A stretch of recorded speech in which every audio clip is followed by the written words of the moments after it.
Olá pessoal, tudo bem? Nessa aula a gente vai corrigir mais um exercício sobre princípio fundamental da contagem. Bom, exercício 1, a eleição de uma escola há 3 candidatos a presidente, 5 a vice-presidente, 6 a secretário e 7 a tesoureiro. Quantos podem ser os resultados dessa eleição? Então a gente tem aqui 4 etapas, né? Primeira etapa é o momento que se vai escolher um presidente, segunda etapa um vice-presidente, terceira etapa um secretário e quarta etapa um tesoureiro. Na primeira etapa nós temos 3 possibilidades, né? Porque a gente tem 3 candidatos a presidente. Na segunda etapa nós temos 5 possibilidades, porque a gente tem 5 candidatos a vice-presidente. Na terceira etapa nós temos 6 possibilidades, porque são 6 candidatos a secretário. Na quarta etapa nós temos 7 candidatos a tesoureiro, portanto 7 possibilidades. Fazendo aí a multiplicação das etapas, nós temos 630. Portanto, o resultado da eleição pode ocorrer de 630 maneiras diferentes.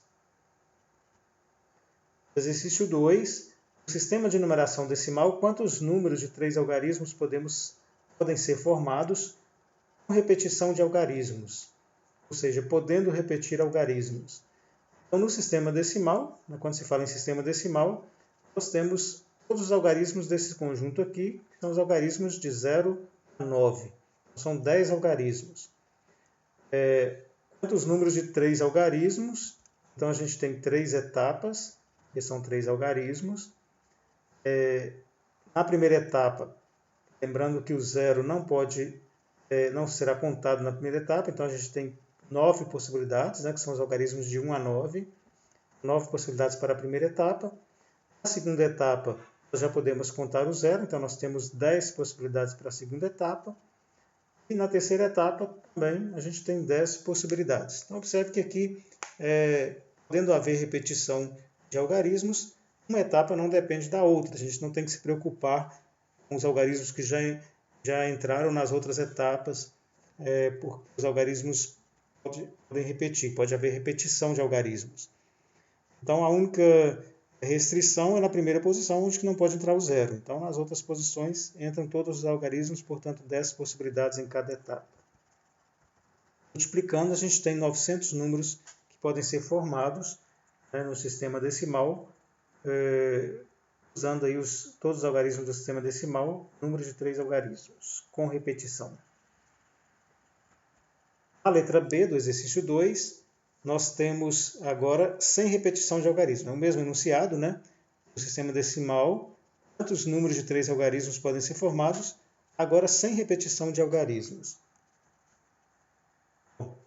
Na primeira etapa, nós não podemos usar o 0, então nós temos 9 possibilidades. Na segunda etapa, nós podemos usar o 0, mas não podemos usar o algarismo que já foi na primeira posição. Portanto, nós continuamos com 9 possibilidades. Na terceira etapa, nós não podemos usar nenhum dos 2 algarismos que já foram usados na primeira e na segunda posição. Portanto, 2 possibilidades a menos. Ao invés de 10 algarismos, nós temos 8 algarismos, 8 possibilidades. Então, nós temos um total de 648 números que podem ser formados no sistema decimal, sem repetição de algarismos. Exercício 3. Quantos números de 4 algarismos distintos podem ser formados usando-se os algarismos 3, 4, 5, 7, 8 e 9? Nós temos aqui, então, 6 algarismos, né? Vamos formar números de 4 algarismos distintos, ou seja, não podemos repetir algarismos. Na primeira posição, nós temos 6 possibilidades, porque são 6 algarismos, todos eles podem entrar na primeira posição. Aqui a gente não tem o 0 nesse conjunto, então não temos problema com o 0 na primeira posição. Na segunda posição, como são algarismos distintos, ao invés de 6, nós temos uma possibilidade a menos, portanto 5 possibilidades. Na terceira posição, 2 possibilidades a menos, portanto 4 possibilidades. E na terceira posição, 3 possibilidades a menos, portanto 3 possibilidades. Multiplicando, 360 números. Exercício 4. Usando-se 5 dos algarismos 1, 2, 3, 4, 5, 6 e 7, sem repeti-los, Quantos números pares podemos formar? Aqui a gente já tem uma restrição, né? Nós precisamos formar números pares. O número, para ser par, o último algarismo tem que ser algarismo par. Então nós temos uma restrição aqui na última posição, e temos também que usar algarismos distintos, ou seja, sem repeti-los. Então, por esse motivo, a gente vai ter que começar pela última posição onde tem uma restrição. Então, como na última posição só pode algarismo par, nós temos o 2, o 4 e o 6, que são os algarismos pares desse conjunto. Nós temos 3 possibilidades para a última posição. Agora nós vamos para a primeira posição. Poderia ir para qualquer uma das outras posições, né? Porque nós não temos mais nenhuma restrição. Porque a única restrição agora é de não poder repetir algarismos, né? Eu vou escolher aqui a primeira posição.